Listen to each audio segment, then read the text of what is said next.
Welcome to the Inspiring Change podcast on all things internal communications, engagement, leadership, and change. Hello there, and you are very welcome to this edition of the Inspiring Change podcast. I am a huge believer in serendipity, and the guest I've got on today, whose name I shall reveal in a second, came to me very serendipitously. Probably, I'd say the journey kicked off about 6 years ago, when, because of the kind of stuff that I look at on the internet around values and purpose and meaning, a conference popped up, the Meaning Conference in Brighton, and on further research. It popped up that it was run by a company called McInnes, which I thought was weird. So I went on, and there was a chap, Will McInnes, and I thought that was really weird. What a small world. I couldn't go, that was that. And then a few years rumbled on. I was here in the office then, probably the end of last year, and grabbed we'll laugh at this in a second. Grabbed a few books off the bookshelf to prop up my monitor, and I look. And there again is the name Will McInnes with a book called Culture Shock. And I thought, this is just too odd. It can't be the same person. Quick bit of research, apparently the same person. So today it is McInnes on McInnes, Scott McInnes on Will McInnes, as we talk through Will's book and some of the thinking behind that book, Culture Shock, that he released back in 2012, and some of his learnings since. Before we kick into Will, I want to read just a little bit of the intro, and perhaps that'll give you the reason why I wanted to have Will on the podcast. Here's just a few paragraphs from the introduction of that book. People say business is broken. You know what? I agree. Screw how that kind of business is. The 20th century rapacious school of business that ruined its people, corrupted its environment, and lumbered like an eyeless, earless giant from room to room, smashing plates, breaking doors down, and filling its pockets with gold coins. We've had enough. We, the people, we, the workers, the shareholders, the managers, the community members, the entrepreneurs, and the everyday folk.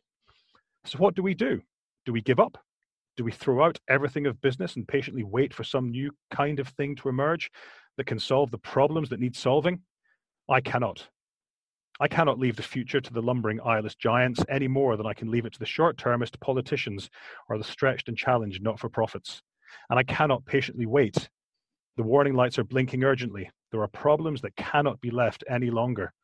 And to hate is not enough, because to sit back and criticize business and bonuses and bankers and the way things just are will not make the slightest difference. What we have to do is change business. We is you and me and your colleagues and mine and them over there. If we really decide to do this, we can. This is the opportunity of a lifetime. So with that cry of freedom, I'd like to say hello to Will McInnes. Hello, Scott McInnes. Hello, Will McInnes. Thank you very much. That was good. You'd think we practiced that. That was excellent. They're big words, and I'm going to come on to the book in a little while. Thank you for coming on the podcast today. I really appreciate it. Great to be here. Let me kick you off with a really easy one that I ask all my guests, and why don't you tell me a little bit about you and your career to date, how you've gotten to where you are? Oh, okay. I have an unusual path, I suppose. I went to university because that was what I thought I needed to do. Didn't get on very well, dropped out, and like a lot of people early in their career, got a job in sales. I was making 100 cold calls a day to people who really didn't want to hear from me. And my life changed when I found a book. And the book was Selling for Dummies. And suddenly I started actually succeeding and actually helping people and realizing like what it was we were offering, what it was that why this was of benefit to the people I was calling. But from there, I realized that the people in the office having fun were working in marketing. And I thought, that sounds like fun. Maybe I should get into marketing. Did some courses, became a marketer. And after a while, I wanted to start my own project. I got really inspired by entrepreneurialism, reading Inc.com and FastCompany.com and this kind of American entrepreneurial zeal. And I decided that if I was going to start a business, I'd need to not work from home because I'd be distracted by video games and food. Toast. Yeah, so, which I still am. But I decided I needed a desk in a freelance kind of shared workspace, and met this guy, Tom Nixon, and he was running a web agency. And we ended up just deciding to work together. And in the end, that became one of the first social media consultancies or agencies in Europe. And we did some really interesting, groundbreaking work for the British government and for Barclays Bank and Coca-Cola. And then after doing that for about 10 years and helping with what we now call, I guess, digital transformation, Giles Palmer, the CEO of Brandwatch, approached me about the job that I've been doing for the last 6.5 years. And that is helping Brandwatch grow, which is a company that helps businesses and agencies and not-for-profits around the world understand what people are really saying about them and what matters. So it's been a really fun journey. It all kind of makes sense looking back, but for me, at each point, each key moment, I've not really had a plan. I've just been following my instincts, if I'm honest. Hmm. And I think that's often the way life goes. It's not until we look back and we can see the path that we've walked that it suddenly makes sense. I couldn't agree more. So tell me, so back in 2012, when you were in the midst of, I guess, the Nixon McInnes era, before you moved over to Brandwatch, you took it upon yourself to write a book, to write this book on culture shock. Why? What was it made you write the book? What was it that made you put pen to paper? Yeah, the reality is one thing led to another. I was speaking and sharing ideas about how I could see the world changing. We were in those early days of digital technologies becoming ubiquitous. And I could see that the transparency that the early Amazon reviews exposed would become a huge part of everyday life. I could see that the bloopers and slip-ups in the public eye, where previously the power and the media were able to either exploit or contain and cover them up. I could see how social media was kind of evening that playing field and bringing really smart collective intelligences to bear. And so I felt like I had a point of view that I was very lucky to have, which was that the world was changing before our eyes, and that was exciting to me. So I started writing and speaking about it, and our work was in that area. And I ended up doing a talk at TEDx Brighton that I was really pleased with. I really enjoyed the format and the fact that with a TEDx talk, you have to do it in 18 minutes, and it encourages you to really get your message across. We've all watched so many brilliant TED videos, and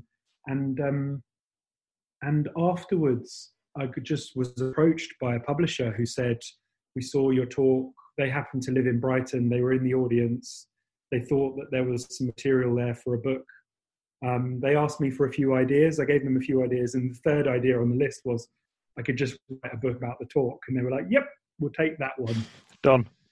And that was it. I wrote a book, and it was really, hopefully it's empowering and doesn't disappoint, but I'd built up a PowerPoint master deck that every talk I'd do, I'd draw snippets from.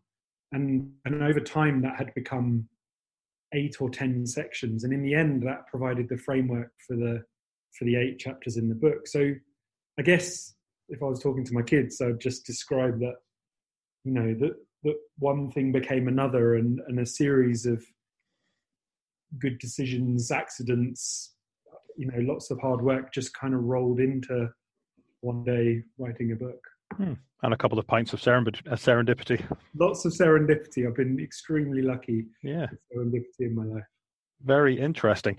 What I love about the book is that, and as listeners could maybe tell, just even from those few paragraphs of the introduction that I read out, it's very energetic. It's very honest. When we spoke a few weeks ago lining up this podcast, I said to you, it was actually like having a conversation with you, because it's written in that very conversational tone, very accessible, very interesting. And I think a lot of the ideas in there focus on the very basics of the fact that culture is primarily to do with people. And getting people pointing in the right direction. So I wonder, just from your perspective, what are some of the main pillars of the book? What are some of the main cornerstones? Yeah, a few people have said that about the tone of voice actually in the writing style. One colleague said that while she was reading the book, it was like I was right there with her, which made her slightly uncomfortable. So Bit creepy. it is a bit creepy. But the cornerstones of the book are purpose and meaning. Like I believe, purpose has become slightly cliched in branding circles, and sometimes organizations in our lives get a little bit not above their station, but sometimes we don't always want every experience that we have to be laden with meaning. But it strikes me that the organizations that we are most motivated about, and that we can really get behind, have a very clear sense of purpose and meaning. So that's where I begin the book. The next chapter is about democracy and empowerment. Before Tom and I started Nix and McInnes, I read an article online about a cardboard box factory. And these two brothers, I think they'd been to one of the fancy business schools like Harvard or somewhere, but they decided to get into the cardboard box game, which I thought was brilliant because, so kind of unglamorous and practical and real. But they themselves had been inspired by a Brazilian entrepreneur called Ricardo Semler in his book Maverick. And they decided that, being inspired by Ricardo, that they would run their cardboard box factory democratically. And I found this article absolutely fascinating, and I found the book Maverick just mind-blowingly energizing and motivating. And it's really about how most organizations are hierarchical, top-down. We believe that money motivates people. We're often driving for the wrong outcomes with the wrong information, and so that's really about how do we solicit much more of the collective intelligence that's available to us, both within the walls of our organization and beyond. And then the other chapters move through what is it like to be a leader in this world, which I passionately am interested in. What is it like to run an organization amongst so much openness and transparency? How do we cope with all of this change? And then finishing with some stuff around technology and finances. So I guess the goal is to give some practical insights and some case studies and ideas around all of that stuff, and how putting all of that together makes for a more digitally fit 21st century organization. And I think there's a huge amount to be said for that people piece, and particularly that I enjoyed the chapter about democracy and empowering staff, because that whole idea, I think, still is very strong in organizations among leaders, that, I have to have all the answers. If I go looking to my staff for answers, that suggests I don't know the answer, and therefore I'm not a good leader. And that's just backward. It's amazing, isn't it? And it's pervasive and it's powerful, and I cannot pretend to have been immune to it myself. In fact, in the last year or so, I've been actively trying to get back to my more balanced position as a leader myself, and realizing that we our company Brandwatch, we merged two companies to create the company that I am in today. And in all of the pain and stress that we went through, I think I lost my way, and I became under that pressure. I defaulted to some of those, non-democratic,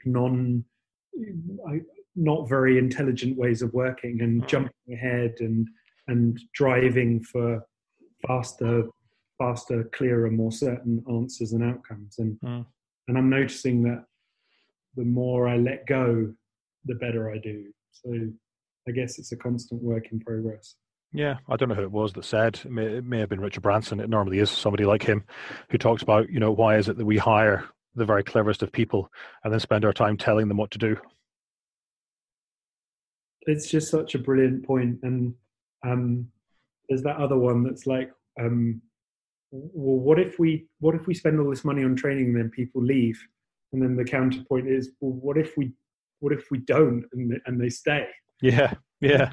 Similar thing. It's like the thing we're afraid of isn't as bad as the alternative. Yeah, no, for sure. Thinking about culture, I'm thinking about creating cultures, and I've always had this kind of thing in my head, be in my bonnet, call it what you will, about about whether or not you actually create a culture, whether you actively create a culture. Do you create a culture, or is a culture simply the byproduct or the output of the things that you do in the organization, the types of people that you attract, how your leaders lead those people, the types of values you have, the story and the purpose that you have? Is the culture just an output of all those things, or is a culture actually something that you can shape? I think yes to both.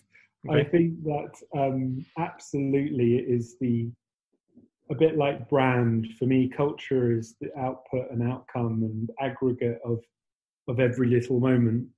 And you absolutely can shape and influence it. And doesn't mean it's easy, but it does mean I believe strongly that we can, and especially, and this is where there's a tension, I guess, between these ideas around democratizing things, but also the reality that leadership or leaders, which in itself is a whole loaded term and interesting area, the people with more power cast longer shadows and have a greater ability to shape culture. So it's well and good to sort of suggest that everyone can make this organization better. I do actually believe that. At the same time, there's a smaller list of people who have a more significant role to play, and for those people in particular, it is all of the behaviours that they or we exhibit, and that people watch, how you are as much as what you say. You kick off the book in chapter 1 where you're talking about purpose and meaning, and you talk a lot about values. And what's really interesting is that this book is now 8 years old, and it's really only probably in the past maybe 18 or 24 months that we've really started to talk about purpose and values and the importance of these things in creating really strong cultures in organizations. Talk to me a little bit about values and the role they play in creating really strong and powerful culture. Yeah, I guess what we all need to steer a ship or to contain a group is we need some things that are visible and are shared, that we can navigate by and align ourselves around. And so in the absence of things being written down, I'm a big believer in the power of putting pen to paper because of the clarity that forces. And for me, then values play a really important role because they try to describe or capture the essence that it is about our organization or our group and how we want things to be. And I think that there are people much smarter and more practiced in this than I am.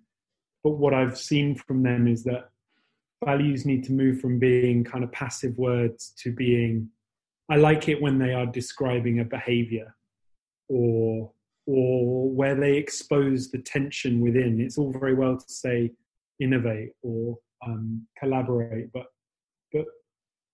innovate requires requires failure 9 times out of 10. It requires risk. It requires everyone to buy into the fact that we may not get where we wanted to get. We may waste time and money.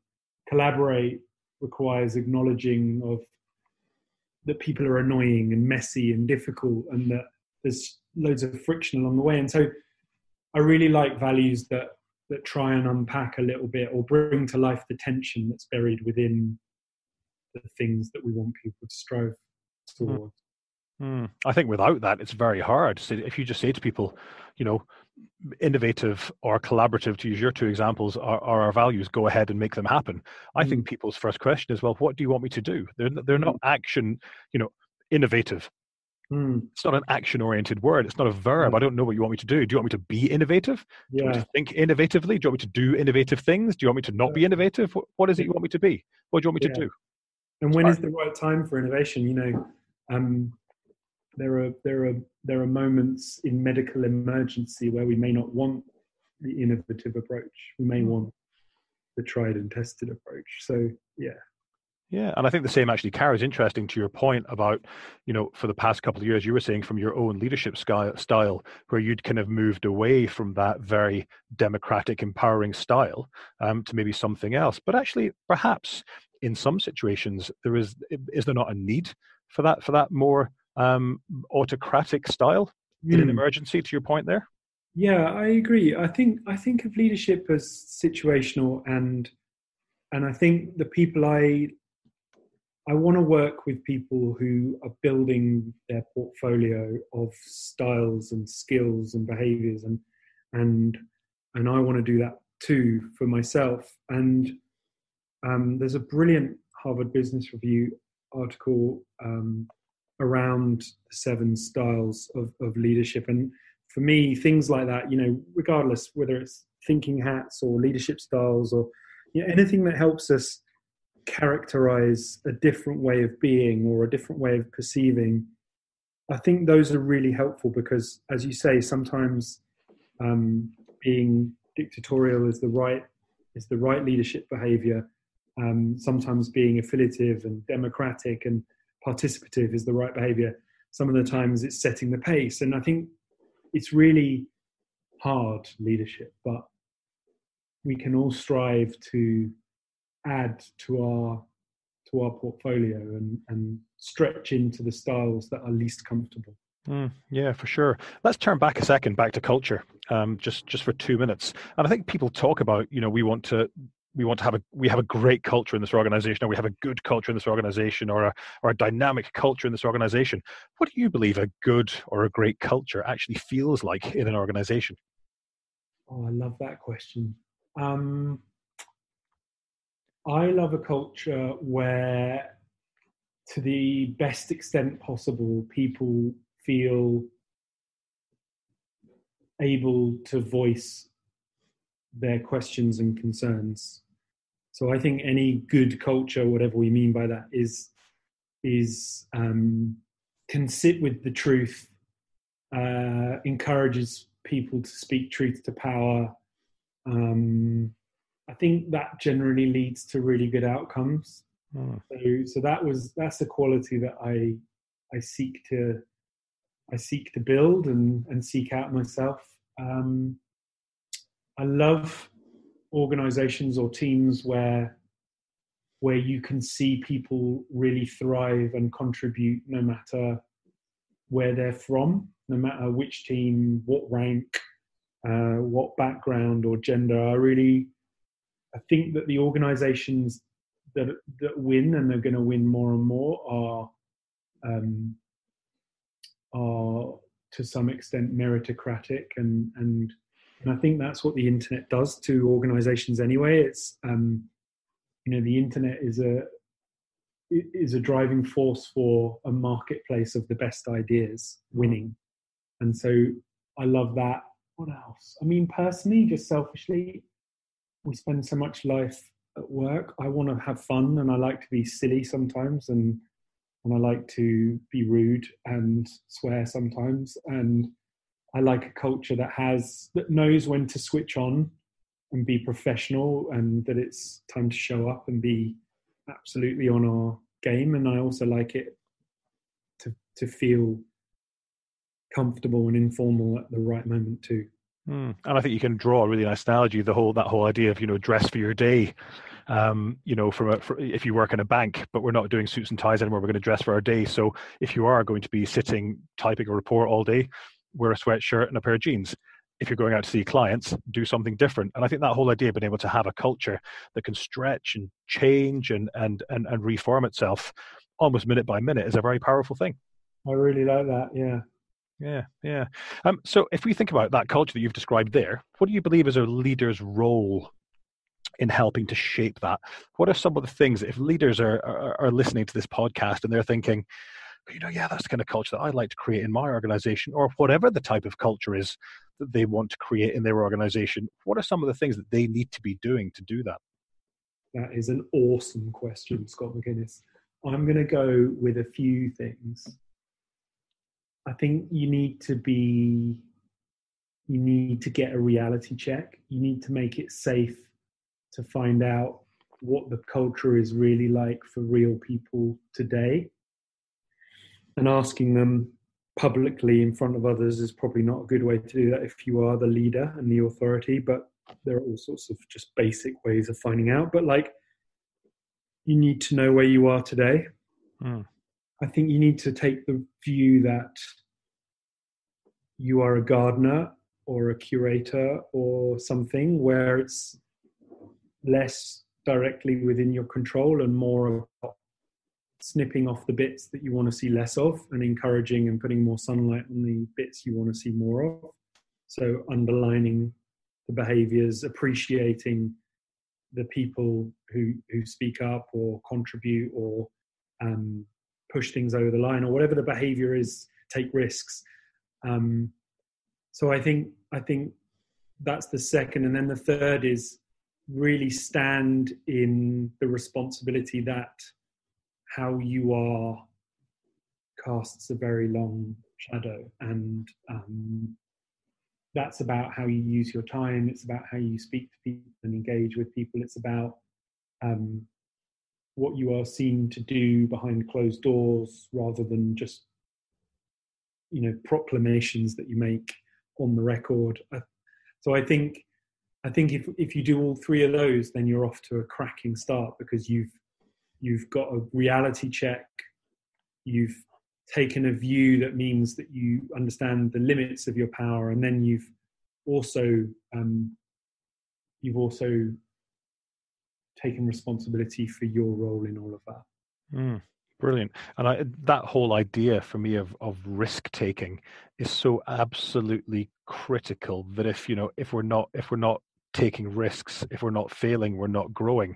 But so many and I've worked in organizations where the CEO stands up and says, we all need to make mistakes. We all need to fail because it's the only way we'll learn. It's the only way we push things forward.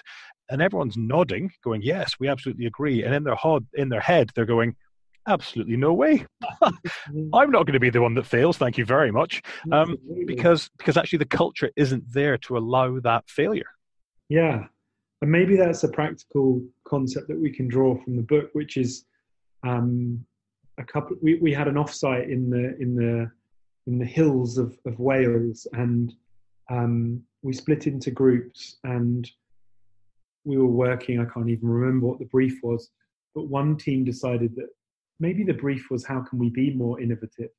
And this group came back with the most compelling, bizarre, simple and powerful idea, which was borrowed from improv. So in improv, one of the first things you're taught is how to receive applause, which is actually really hard. You don't realize until there's a small group of people looking at you and clapping, or a large group of people, like just how awkward that feels. And so there's this kind of skill that's developed early in your improv training, which is receiving applause, where you learn to just stand in the applause.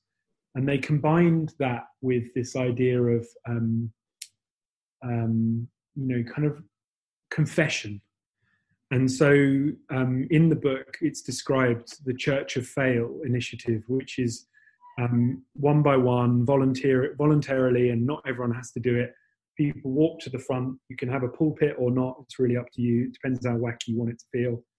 And you look at the group and you say, in the last month or last quarter or whatever, the failure that I would like to share is, X. I lost my temper yet again in this creative review meeting, and I promised myself and the whole team I wasn't going to do it again. And there I was doing it again. And what I learned was, and you describe what you learned, and then you stop, and then everyone applauds wildly. And it does sound awful and cringy and wacky, but it was just one experiment, one practice to celebrate failure and to actually try and create a better ground for risk taking to prosper in, because ultimately innovation requires failure, and people will avoid it, as you said, Scott, unless it is truly institutionalized. And that was just a little experiment that we came up with. Interesting. And it's really interesting that you should celebrate failure so overtly, because I'm often telling clients when I work with them on particularly on values projects, where defining the values and working with groups of staff to define the values is only really the start of the journey, and the very easy bit of the journey. Actually bringing them to life and embedding them day to day is much harder. And I often say to clients, you have to be really overt with them, that you have to say, this is a great example of us being one team. This is a really good example of us doing the best for our clients. This is the very best example of insert value here, until they become part of the psyche and second nature in the organization. And it's a little bit like what you've described there, in terms of very overtly putting failure out there front and center to get people comfortable with the concept of it being okay. Yeah, definitely. If you're a leader and you want your team to take more risks and be more innovative, then when was the last time you told them about how you failed? How often have you stood up there and described the failures and the learnings that got you to where you are? I've often asked the question on this podcast, what makes a great leader? And so often what comes back is humility and authenticity are the two big things, the two big buckets that so many previous guests have said. And I guess that is part and parcel of those two characteristics. Definitely. So what companies do you believe have got great cultures, and why? Can you even name them? Ooh. I think we immediately go to the places like the Zappos of this world. Yeah. I think we immediately think of Virgin, but do they have a good culture? I wonder. I don't know. We think they do, just because of Branson and all the things he does and all that stuff. But I wonder, do they or not? I don't know. I suppose where I've got to in my own life is having worked different places and met people on the inside, and I still don't think. For everything that I've said and written and championed about how, Glassdoor reviews are the kind of the ratings and reviews of the workplace, and LinkedIn recommendations, I still don't think that is an entirely effective market yet. And I don't think it's entirely porous. I do think some companies and organizations have better cultures, and I do think there are those that are famous and have great PR for great culture. I think the best way is to ask the people around us, because I think that also it varies, and I've learned this as we've scaled Brandwatch, is it even if there's a core, it can vary at the fringes by team, by leader, by geographical office. So yeah, the ones I talk about in the book are WL Gore, the makers of Gore-Tex. I love how they work. I talk about Patagonia. I talk about Google, and there are plenty more. But I suppose as I've got a bit older, I've become a little bit more skeptical, and I think that some of the most interesting organizational cultures that I would be looking at if I was to write the book again are newer organizations.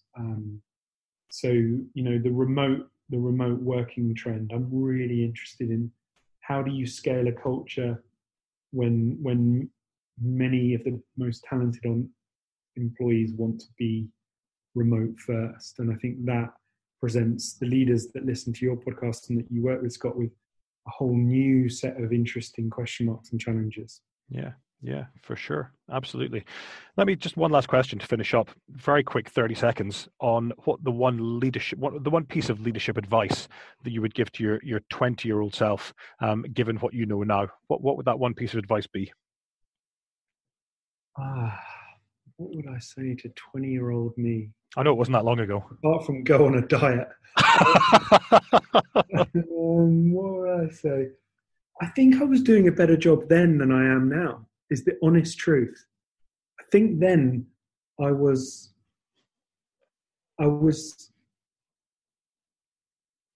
wasn't grasping quite so hard.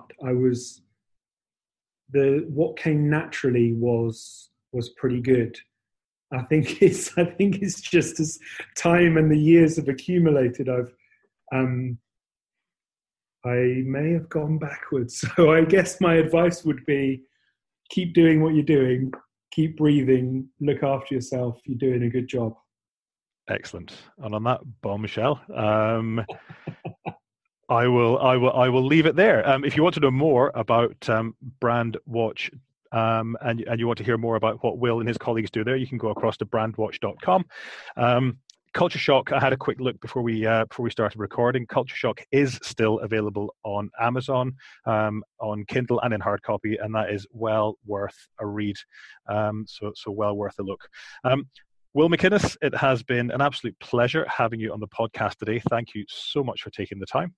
And hopefully someday when I'm in Brighton, I'll be able to meet you and buy you that pint that we talked about. Thank you, Scott McInnes. No relation.